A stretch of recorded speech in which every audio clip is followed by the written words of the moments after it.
Mr. President, quick question. What have your health advisors told you your level of concern should be about monkeypox in the cases that are in the United States and around the world? You're joking. Not another one? Sends a signal that you took the tablet. Imagine the applications of that, compliance. Which means if we follow this trajectory, we will all be gay in 2054. Are you willing to get involved militarily to defend Taiwan if it comes to that? Yes. President Biden massively misstates U.S. foreign policy again. Bill Maher goes on a tear against trans kids or the idea that parents are letting their kids do whatever it is they want. Monkeypox, what you need to know and what you don't need to know. And also, there's some fake news going around on our side that you should be aware of. There's a video making its way around the internet that's not what you think it is. All that and more coming up on this episode of Daily Caller Live. My name is Jobob. Daily Caller Live starts right. Give it a second. Oh my gosh, we're suffering some technical difficulties. It starts right now. 3, 2, 1. Here we go. That might be the only brown guy on earth named Jobob. That is actually her name, Jobob.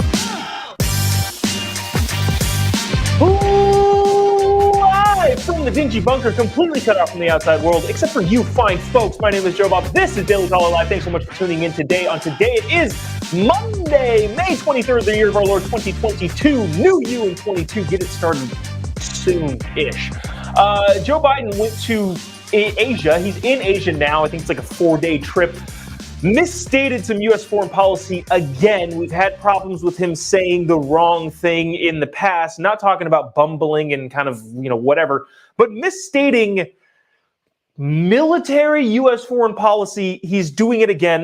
Bill Maher also, too, went on a roll on Friday. We've got a lot of clips from that you've got to check out.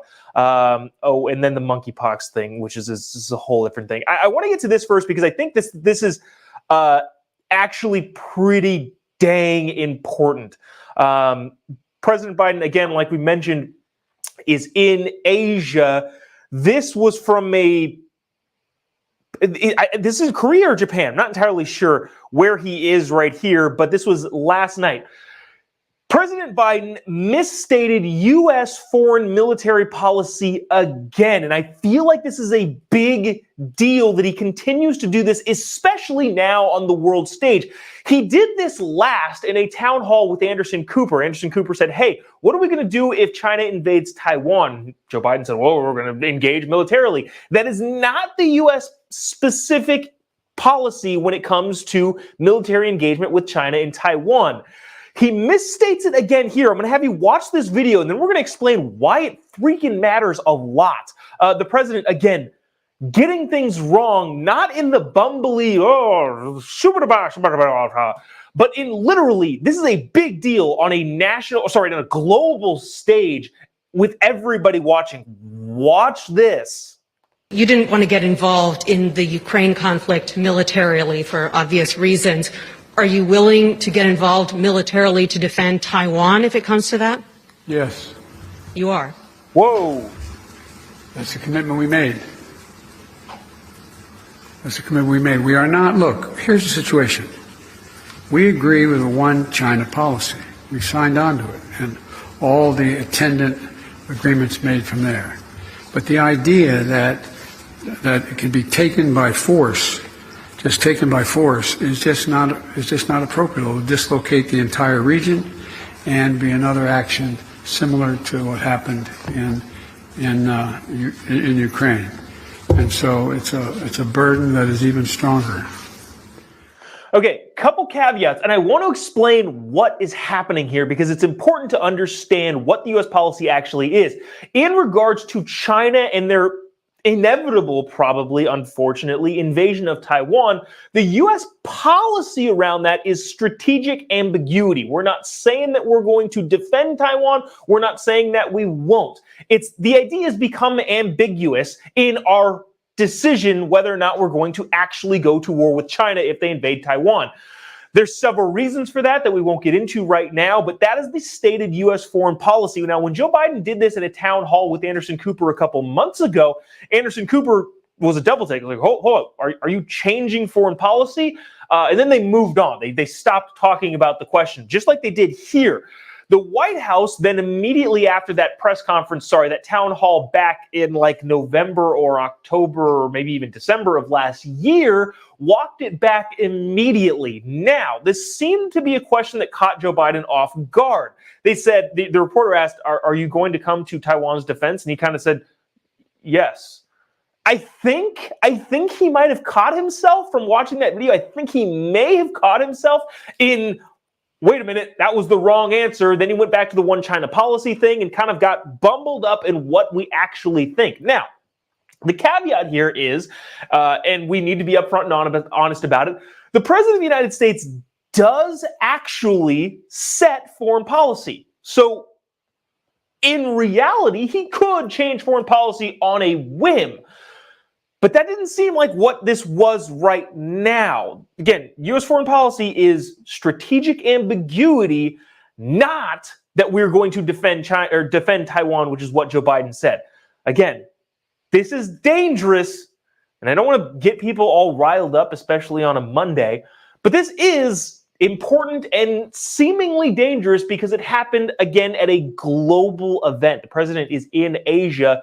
If you missed the first couple minutes of this segment, talking about what we're going to do with Taiwan, and it's not good. Now, I hadn't read anything from the White House as of a couple minutes ago that they walked that statement back. If they do walk it back, which I think they're going to, because I think strategic ambiguity is still the way to go militarily, and I would imagine a bunch of his military advisors are going, whoa, whoa, whoa, dude, don't say that. But again, we'll bring more of that tomorrow if it comes. Hopefully something more clear ends up working itself out. Not too sure. But again, he's in China. He's in Asia for the next couple days, I think till the 24th, tomorrow. Been there for a couple days, going to be there for a couple more. So we'll bring any updates on that as they come. I want to get to this. This is fascinating. If you don't know this already, Bill Maher is a noted liberal, has been on the far left for 25 years. He hosts a show on HBO called Real Time with Bill Maher. And while I probably disagree, and while you probably disagree a lot with what Bill Maher has to say policy-wise, he is reasonable at least and is able to have conversations with people that aren't in his specific bubble. Bill Maher, for all of his transgressions, does have conservatives on his show. Ben Shapiro's been on his show numerous times. Matt Schlapp, the CPAC president, has been on his show numerous times. He has people on his show that he doesn't agree with, but he is a reasonable person. That reasonability showed its face on Friday night on Bill Maher's Real Time show. You're going to want to watch some of these clips because this is, again, a noted liberal and a noted lefty, super progressive lefty, by the way, that is looking at the transgender movement, I guess you want to call it, within families and their kids, and going, oh, there's something wrong here, and he's calling it out. Watch these couple clips. Let me know what you think about it in the comment section, and we will discuss on the other side. This is, again, Bill Maher from Real Time on HBO last Friday. Broken down over time, the LGBT population of America seems to be roughly doubling every generation. According to a recent Gallup poll, less than 1% of Americans born before 1946, that's Joe Biden's generation, identify that way. 2.6% of boomers do, 4.2% of Gen X, 10.5% of millennials, and 20.8% of Gen Z. Which means if we follow this trajectory, we will all be gay in 2054. So he's talking about sheer numbers there, and it seems to make a lot of sense. Now, he goes on to list this caveat, and I'll list it too, just again, for the sake of being fair. The only thing I care about is fairness. I have a perspective, but the only thing I care about is being fair to arguments. There is some ground to the argument of, okay, well, it's easier to say what you feel or come out, whatever it is that you want to call it, nowadays. But over time, we've talked about this polling before, about 3% of the population identifies as gay. And now that trajectory has skyrocketed. And Bill Maher, like myself, is saying This isn't all explained by a more accepting society. This is explained by a more damning society, honestly, that allows hatred to infect all of the people that aren't, quote unquote, allies or LGBTQ2 plus IA, whatever you want to call it. He goes on, watch this. And it's okay to ask questions about something that's very new and involves children. The answer can't always be that anyone from a marginalized community is automatically right, trump card, mic drop, end of discussion. Yeah. Because we're literally experimenting on children. Maybe that's why Sweden and Finland have stopped giving puberty blockers to kids. Because we just don't know much about the long-term effects. Although common sense should tell you that when you reverse the course of raging hormones, there's going to be problems. We do know it hinders the development of bone density, which is kind of important if you like having a skeleton. Again, Bill Maher being reasonable. Finland and Sweden, who are, you want to talk progressive? Your Bernie Sanders wing of the Democratic Party loves pointing out the Nordic countries and saying, wow, look at how great their socialized healthcare is. Yeah, their socialized healthcare said, yeah, no more puberty blockers to kids. I don't need to talk much here. I'll let Bill Maher continue on with this last clip of what he thinks is the problem in the growing trend of this trans kids, again, movement. I don't know if movement is the right word, but we'll call it a movement. If you attend a small dinner party of typically very liberal, upper-income Angelenos, it is not uncommon to hear parents who each have a trans kid having a conversation about that. What are the odds of that happening in Youngstown, Ohio? If this spike in trans children is all natural, why is it regional? Either Ohio is shaming them or California is creating them. If we can't admit that in certain enclaves there is some level of trendiness to the idea of being anything other than straight, then this is not a serious science-based discussion.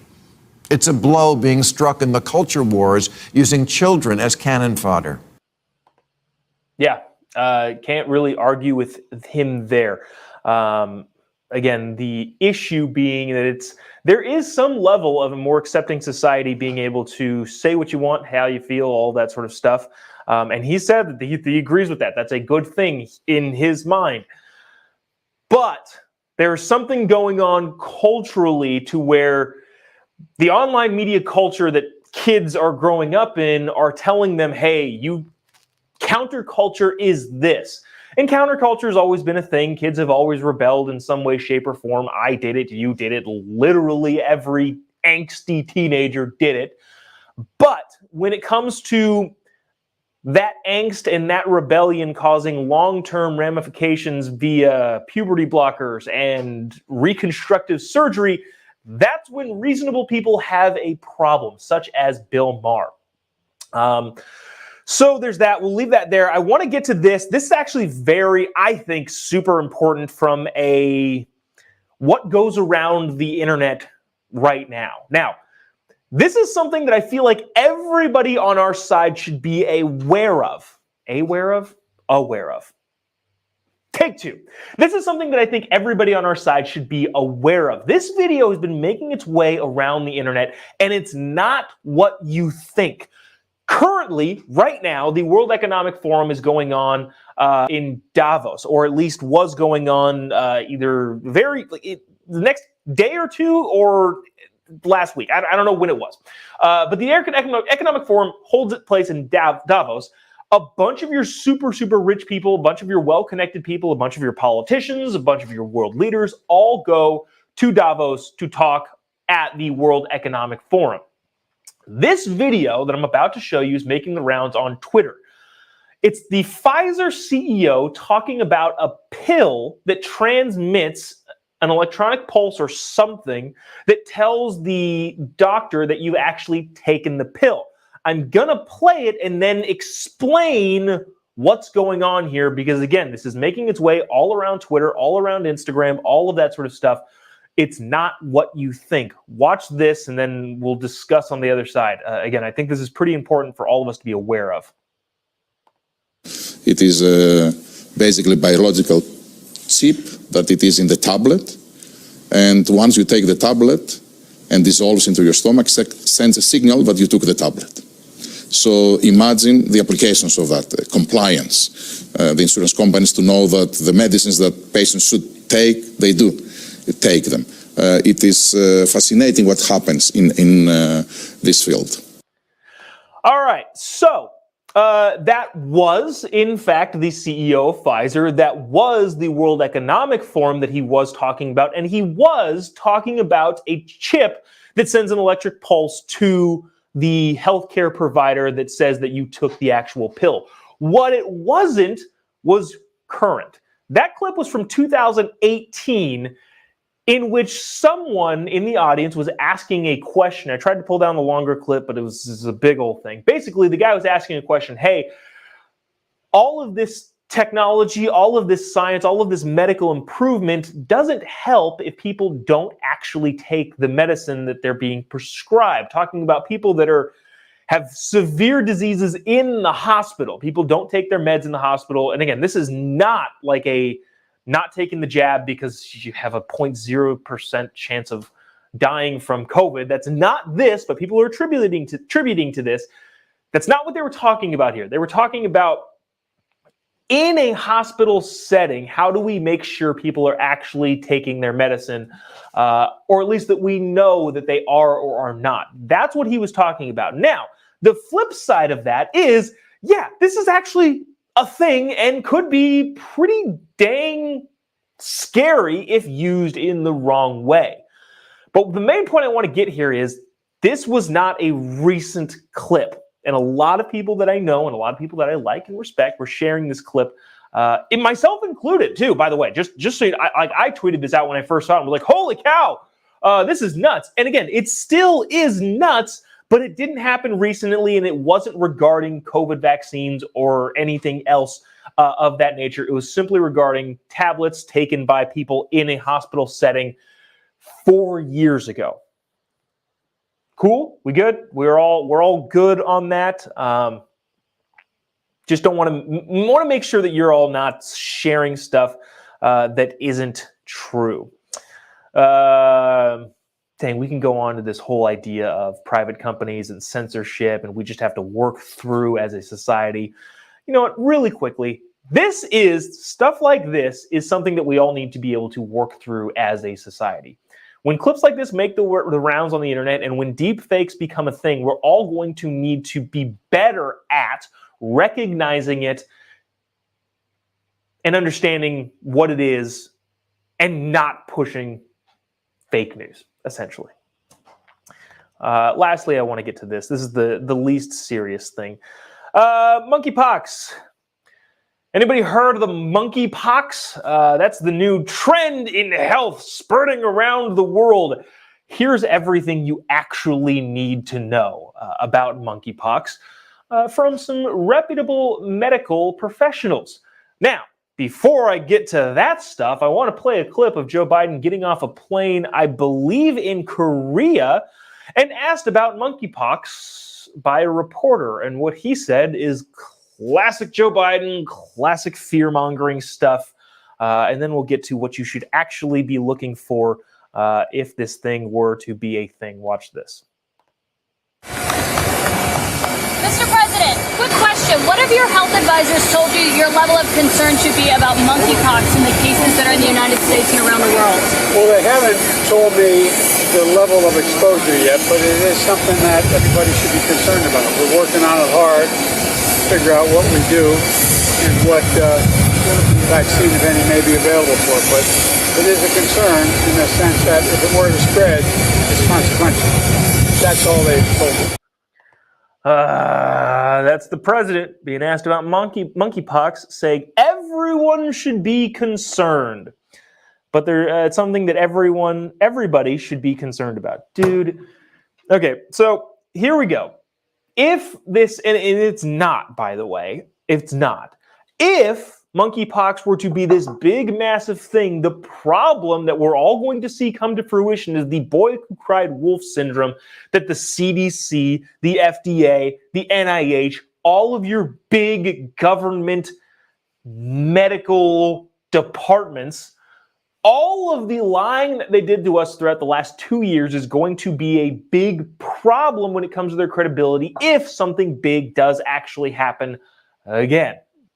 Now, monkeypox specifically, just so you know and can be aware of, this is from the UK's health website, because I am not the most trusting of the CDC's website or the FDA's website at the moment. Now, that's not good, by the way. It's not good to lose trust in our institutions, but that's just where I'm at right now. Let me know if you're around the same spot.